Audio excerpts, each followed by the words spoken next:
a lot of these people are contagious, and they're going to call you up, and they don't mean to, but they're going to be exporting all kinds of diseases, and you can never predict what they're exporting, because it may not be. It may be.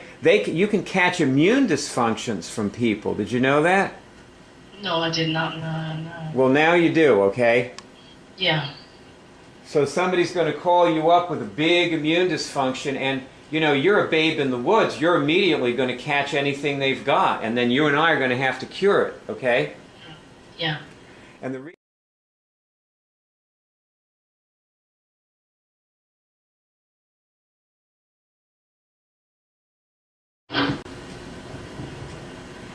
I have to say that you look pretty good.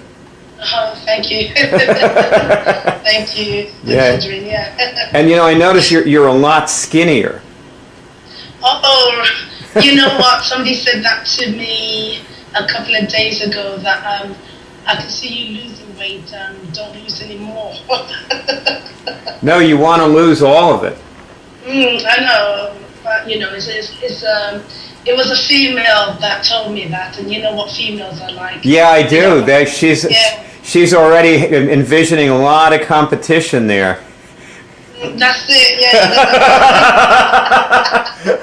You know what we like, yeah. Okay, so I'm going to ask you to test some questions now. Did I catch fatigue from that doctor, the doctor that you didn't like, that you said had it in for you? Yeah, I'm getting sick from there. Did I catch medication allergies from that doctor?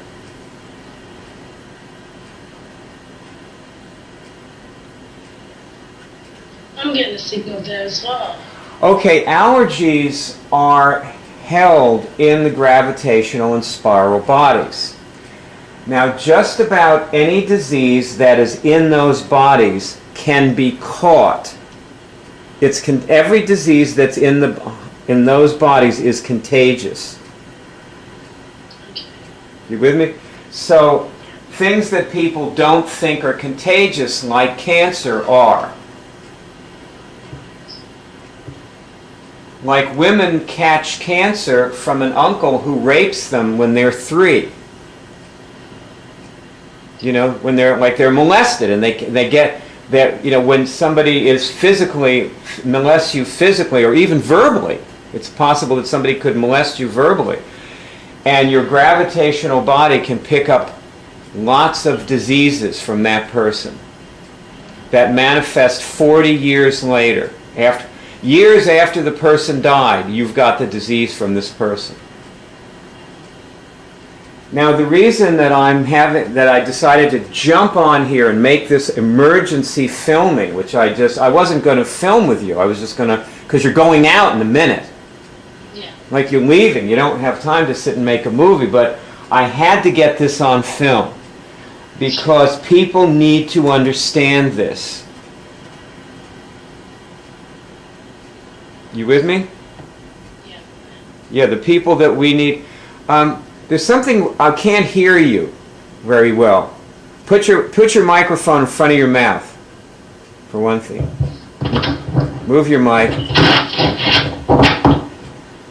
Okay. Is that better? Oh yeah, much. It's way better now. Okay.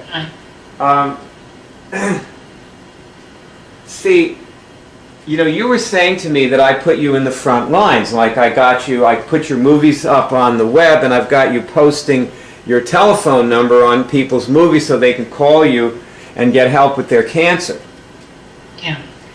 And a lot of these people are contagious, and they're going to call you up, and they don't mean to, but they're going to be exporting all kinds of diseases, and you can never predict what they're exporting, because it may not be. It may be. You can catch immune dysfunctions from people. Did you know that? No, I did not. No. Well, now you do. Okay. Yeah. So somebody's going to call you up with a big immune dysfunction, and you're a babe in the woods. You're immediately going to catch anything they've got, and then you and I are going to have to cure it. Okay. Yeah. And the reason I'm doing this is because you need to go after these diseases and get them and cure them. All right. Franny once said, the way you get to be immune is you get sick and you cure it. Right, yeah. That is I get that. Yeah, that's one of my favorite Franny quotes. I thought that was just absolutely so insightful, you know? Like Franny, I tell you what, Franny hardly ever says anything, but when she does, we should listen. And the thing to do with her, what I've learned, is that she won't talk to you, but if you ask her a question, she can answer it. Right. So the thing, I try to ask her as many questions as possible. That's good. Like, It's similar like the flu jab, isn't it? yeah. I mean, they give you a jab. It's actually flu, and they expect your body to become immune to it. Exactly right. That's exactly right. And in this case, the the thing that you catch, could be, for example, hiding. Like, let's say you talk to somebody, like you're talking to somebody with cancer, and they're hiding. Like, they don't want to tell their family they've got cancer. You know, there's a lot of people who don't want to tell their family they're walking around with cancer. And they're done. Like a mother, she knows she's going to be dead in 4 months, and she will not tell her son that she's dying. Yeah, they're in denial. Yeah, you knew that, right? It happened to me. Okay, so you were doing that. Yeah. Yeah, right. You were in denial. And also, sometimes these people are not in denial. See, denial is another immune dysfunction, and that's contagious. But these people are hiding. They know they're going to die. They're certain of it, and they're still not telling anybody. And because, like, her son's in medical school, he's making straight A's, and she does not want him to, take a leave of absence and come home to be with her while she's dying. Yeah. So she just won't tell him. She's hiding the cancer, see? She's hiding from her son. And that's contagious. You could catch that when you're talking to her. Okay. See, and your job as her person who's helping her get started curing it, like the first thing she's got to do is call her son up and tell him to fly, take a leave of absence from medical school and fly in and help her cure it. Okay. And your job is telling her that. Right. And if you don't, yeah. if you go along with what she's doing, then she will make you sick. You'll catch it. Are you with me? You can't agree with her. Right. And you did not agree with that doctor, did you? No, I did not. No. And what happened was you asked to go back to the other doctor. That's right. So you just walked away from this doctor, and today you're better. Yeah, feeling yes. Yeah, feeling a lot better. Yes. Yeah, so you naturally immunized yourself. You see, you're doing this. You have to do this. You're doing this all by yourself. You're alone there grappling with this, and here I am just feeding you information that you can use. That's what I do. That's right. Like, I'm just like helping you get started. Like, I'll tell you where the lesson is, like I told you about that Muncher's lesson. Yeah. That turned out to be a very timely thing, didn't it? Yeah, surprisingly, yeah, that's right. It worked out quite well. Like, I didn't know anything about the other doctors or anything like that. I didn't know what was happening to you, but somehow intuitively I just thought of this lesson, popped into my mind, and that's why it's good to have people around you. Very true. Yeah. So what you're looking for is on the web is you're looking for people who will contribute. Like people who call you with cancer, that them having cancer and wanting help is not good enough. They have to be willing to contribute. You know what that, and by that I mean everything: money, time, focus, and their intuition, and their power, and everything else. They've got to contribute everything they've got, or you got to, keep a safe distance from those people. I hear you. You know, there's a whole series of talks. There are lessons on something called the fairness distance balance. Right. And the idea is that people have to be fair with you and you have to be fair with them. Right. So that's what you and I are trying to live by, a code of fairness, you know. We're trying to treat people fairly, and also we must insist that they treat us fairly and each other fairly.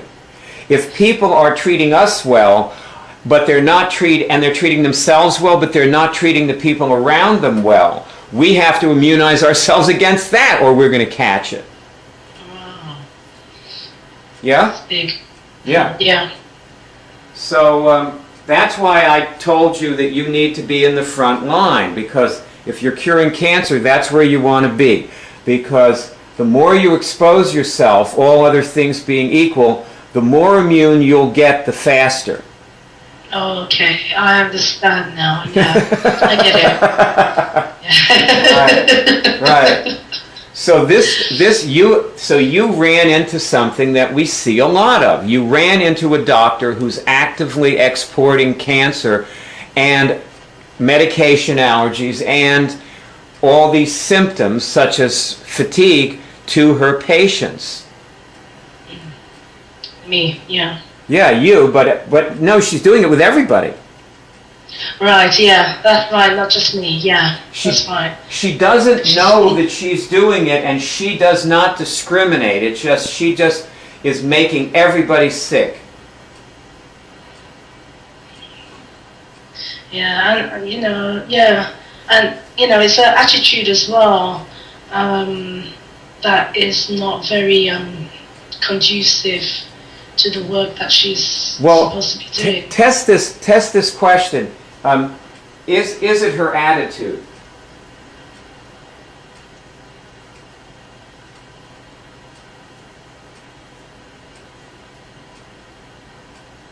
Right, I'm not getting a signal there. No, you know why? Because it isn't her attitude, it's her. Oh, right. The problem is not her attitude. Her attitude is a symptom. It's not the cause. Get it? Yeah, I do, yeah. See, the attitude that you see is a symptom of the disease that's coming out of her and that she's pushing into the people around her. That's quite dangerous. Yeah, well, you know, doctors they're like everybody else, you know. Like you have another doctor who's very good, you know, he's a healer. What's the other doctor's name? I can't remember. Sorry. Sorry. That's okay. What's the other doctor's name? I can't remember his name. What is the name of the doctor that you like? Dr. Johnston. Okay, so test, is Dr. Johnson a healer?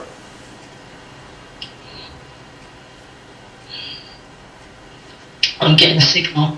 Yeah. I was testing that around 70% of doctors are healers.